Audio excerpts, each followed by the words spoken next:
वो लोग ये कहते हैं कि हम मोहम्मद से प्यार करते हैं और मोहम्मद को मानते हैं। उसके मुताबिक तो फिर मुसलमानों को अपना बोरिया बिस्तर लपेट करके चले जाना चाहिए, भारत में नहीं रहना चाहिए। क्योंकि सूरा अन-निसा चैप्टर नंबर 4 की वर्स नंबर 97 ये कहती है कि वो लोग जो ऐसी मुल्क में रहते हो, ऐसी जगह पे रहते हो जहाँ काफिरों की हुकूमत है और काफिरों का कानून है, अल्लाह का कानून नहीं है, अल्लाह की हुकूमत नहीं है।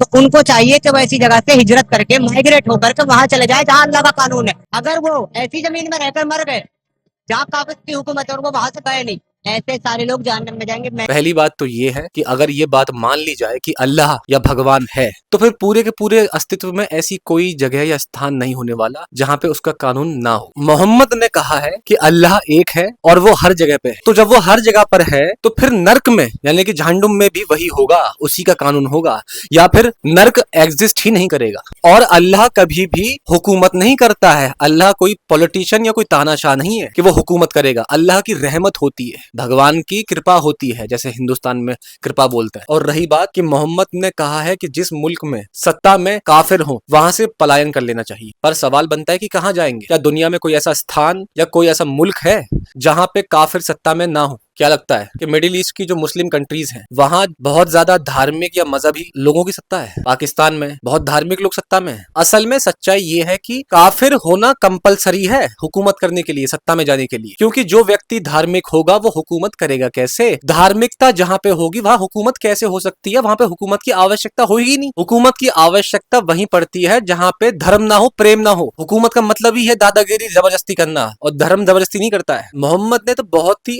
अच्छा खासा शब्द इस्तेमाल किया था काफिर, जैसे हिंदुस्तान में नास्तिक शब्द का इस्तेमाल किया गया है। अब ये काफिर का असल मतलब है क्या? क्या गैर मुस्लिम होना काफिर है? तो ये मोहम्मद ये बात कह ही नहीं सकते। मोहम्मद ने कब कहा कि जो मेरी बात नहीं सुनेगा वो बुरा इंसान है? जब मोहम्मद मौजूद थे और अपनी बात कह रहे थे तब कितने लोगों ने अरब में उनकी बात मान ली थी? सभी लोगों ने मान ली थी क्या? बहुत कम लोग थे। तो क्या बाकी सभी लोगों को मोहम्मद ने बुरा बोल दिया था या ये बोल दिया था कि काफिर है? उनके काफिर का मतलब क्या है? और इस्लाम का मतलब क्या होता है? शांति, प्रेम। और काफिर का मतलब होता है जो इनकार करे बगैर जाने और महसूस किए। क्योंकि इस्लाम का मतलब प्रेम है और शांति है। तो जो उस प्रेम को नकार रहा है, जिसके भीतर प्रेम उमड़ ही नहीं रहा है, उमड़ भी रहा है तो दबा दे रहा है, वो काफिर है। उसमें केवल ये नहीं है कि जो इस्लाम को नहीं मान रहा है, ऐसी बात मोहम्मद बोल ही नहीं सकते हैं। वो कह रहे हैं कि जो प्रेम को इनकार कर रहा है, जो प्रेम को स्वीकार नहीं करता, नफरत अपने मन में पाल के बैठता है, वही काफिर और वही लोग सत्ता में हो सकते हैं। कि बगैर प्रेम के धर्म हो ही नहीं सकता है। जहां प्रेम नहीं वहां धर्म हो ही नहीं सकता है। तो उसको नकारने वाला